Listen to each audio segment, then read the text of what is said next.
Ouais, alors tu vois là, moi je suis qu'un petit infirmier de rien du tout. Je pensais aller me coucher, là il est 23 heures et je viens de tomber sur une vidéo de Madame Christelle Ratignier-Carbonel qui est la directrice générale de l'ANSM. Et elle nous annonce un truc et je me dis oh là là, moi je voulais aller me coucher et je tombe là-dessus, putain.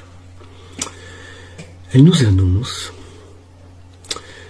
à la radio que dorénavant, tous les médicaments type Actifed et autres contre le rhume deviennent super dangereux et que tu peux faire des AVC si tu les utilises.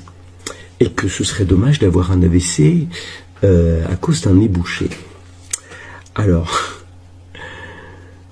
oui.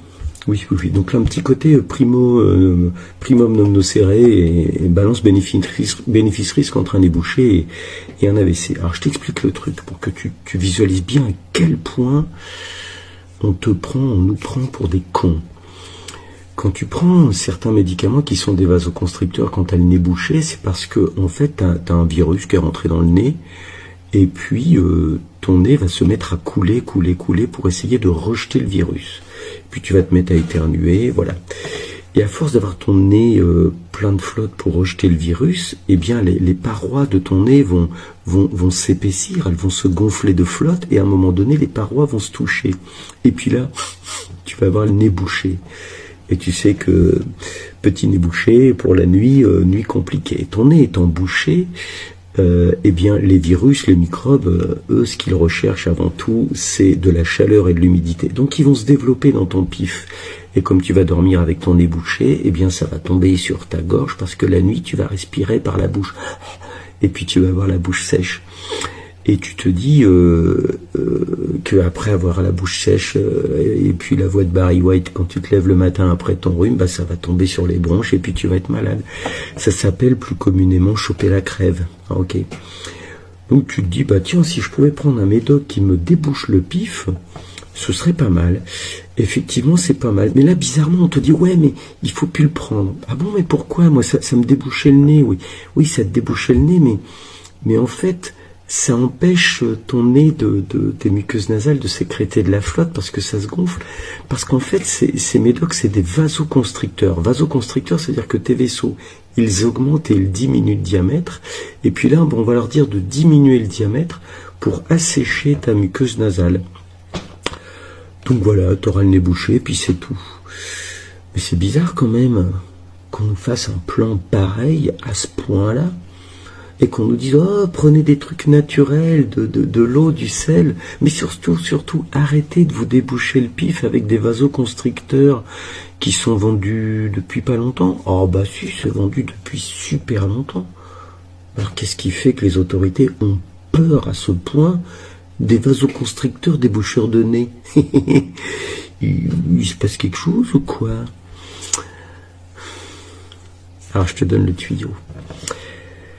Quand tu as de la protéine spike naturelle ou un petit peu fabriquée avec des nanoparticules lipidiques d'ARN messager de protéine spike, donc quand tu as de la protéine spike, elle veut rentrer dans les cellules par une porte pour faire rentrer après le virus.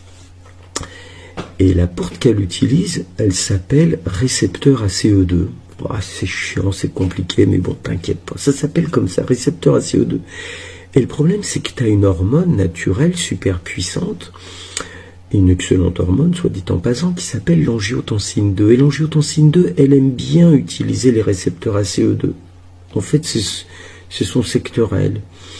Et quand tu es rempli de protéines spike, parce que tu t'es fait un petit peu injecter 2, 3, 4, 5, 6, 7 doses, on se dirige bientôt vers les 8e doses. Quand tu es un peu trop saturé de protéines spike, eh bien, il n'y a plus de place pour ton angiotensine 2. Ouais, les cardiologues le savent. Ouais, les médecins traitants le savent. Ouais, les pharmaciens le savent. Mais ils n'ont pas envie que tu le saches, parce qu'ils pensent que tu es con. Et moi, je prétends que tu es capable. Moi, je prétends que tu comprends beaucoup de choses. Et je prétends que tu as le droit de le savoir. Bref, je reviens sur mon angiotensine 2. C'est un puissant hypertenseur. L'angiotensine 2, ça fait monter la tension artérielle. Et quand tu as trop d'angiotensine 2, bon bah déjà tu vas avoir un problème parce que ça va aller, au lieu d'aller sur les récepteurs ACE2 saturés par la protéine spike, l'angiotensine 2 va aller ailleurs.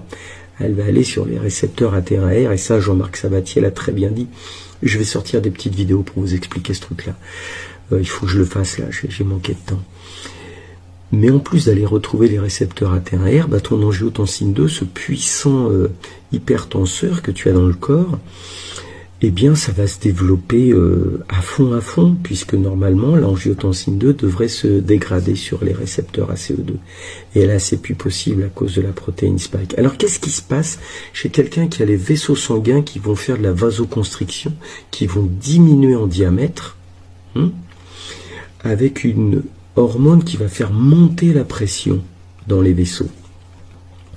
Réfléchissons, on a un tuyau, on lui dit diminuer son diamètre et puis on augmente le débit à l'intérieur. Bah, s'il est tout petit, s'il est tout fin ou s'il est fragilisé, il commence à se fatiguer, puis à un moment donné il va péter quoi. Voilà. Et puis ça va faire des AVC. T'as entendu parler d'AVC dernièrement, hein?